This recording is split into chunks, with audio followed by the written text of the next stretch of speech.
प्यारे बच्चों, आप सबका मेरे चैनल पर स्वागत है। आप बहुत ही अच्छे बच्चे हैं और आशा करता हूं कि आने वाले समय में आप अच्छे नंबर अपनी परीक्षाओं में लेकर के आएंगे। आज हम आपको जो टॉपिक करवाने जा रहे हैं वो है एडवर्टाइजमेंट। एडवर्टाइजमेंट में टू लेट की एडवर्टाइजमेंट को कैसे लिखते हैं। टू लेट मीन्स किराए के लिए। हम यहाँ पर एक विशेष चीज जो देखने की आपको मिलेगी वो है, स्क्रीन के ऊपर ध्यान से देखो, टू लेट। जब हम अपनी किसी भी फ्लैट को, हाउस को, प्लॉट को या एग्रीकल्चर लैंड को यदि हम किराए पर देना चाहते हैं तो हम कैसे उसकी एडवर्टाइजमेंट लिखते हैं। आइए स्क्रीन पे चलते हैं।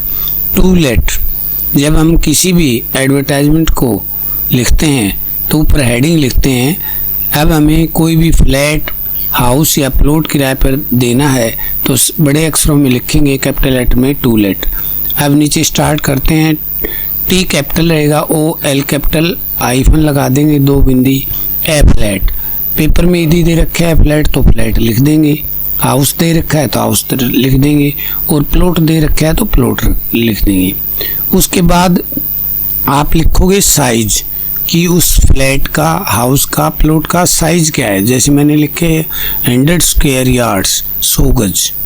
तो आप यदि पेपर में दे रखा है तो ठीक है, अदरवाइज आप 100 गज लिख देंगे। अब ये जो फ्लैट हाउस है कितने मंजिल का है, जैसे हमने यहाँ देखा है 2 स्टोरीज। अब सबसे 3 नंबर पे हम देखेंगे लोकेशन क्या है, क्योंकि जब भी कोई किराए पर मकान या घर लेता है तो वो देखता है मुझे किस एरिया में चाहिए। तो लोकेशन हमने यहाँ लिखी main market near civil hospital. ये कई बार पेपर में दी होती है लोकेशन, तो उसमें वो पेपर में एज इट इज लिख देंगे हम। अगला है रूम। रूम अगर पेपर में दे रखे हैं तो ठीक है भाई, इतने रूम चाहिए, अदरवाइज हम अपनी तरफ से लिख देंगे 1 dining room, 1 kitchen, 1 guest room and 2 bedrooms. आगे एम्प्टी स्पेस, एम्प्टी खाली स्थान व्हीकल और कार पार्किंग के लिए है भाई। अब मेन बात यह है अगला कि ये बना कब है मकान या फ्लैट, क्योंकि ये सब देखते हैं सबसे पहले भाई पुराना या नया।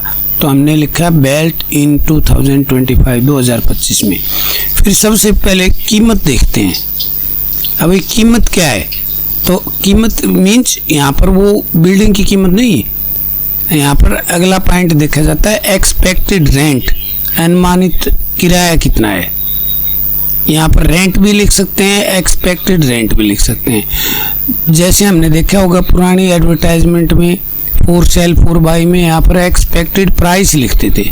यहाँ पर ये चेंज हो जाएगा, यहाँ पर रहेगा एक्सपेक्टेड रेंट। जैसे मैंने लिखा 15,000 पर मंथ, 15,000 रुपये हर महीने। और फर्दर डिटेल, ज़्यादा जानकारी के लिए प्लीज़ कॉन्टैक्ट, कृपया कॉन्टैक्ट करें। अब यहाँ पर एड्रेस जो है ना, ये अंजलि डॉटर ऑफ भूप सिंह मैंने दे रखा है। आप जो पेपर में दे रखा है एज इट इज लिख देंगे। मोबाइल नंबर लिख देंगे, पूरा ना लिखें, कुछ काटा लगा दें, लिख देंगे। ईमेल आईडी भी पूरी नहीं लिखनी है आपको, या पूरी भी लिख सकते हैं। और मेन बात यह है एडवर्टाइजमेंट को आप एक रंगीन बॉक्स में बंद कर देंगे।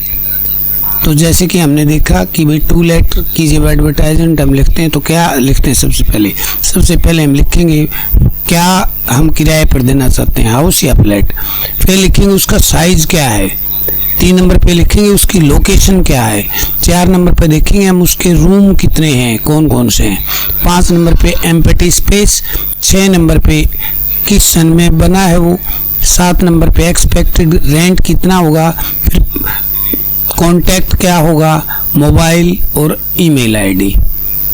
आशा करता हूँ कि सभी बच्चों को ये टू लेट की एडवर्टाइजमेंट अच्छे से समझ में आई होगी। 5 नंबर आपके एग्ज़ाम में आप यदि इसे ध्यान से सुन लेते हैं तो ले पाएंगे। अब हम अगला जो टॉपिक है हमारा वो रहेगा वांटेड, ब्राइड ग्रूम वांटेड और ब्राइड वांटेड का। यदि आप इससे संबंधित वीडियो देखना चाहते हैं तो मेरे YouTube चैनल पर जाकर देख सकते हैं। Thank you very much.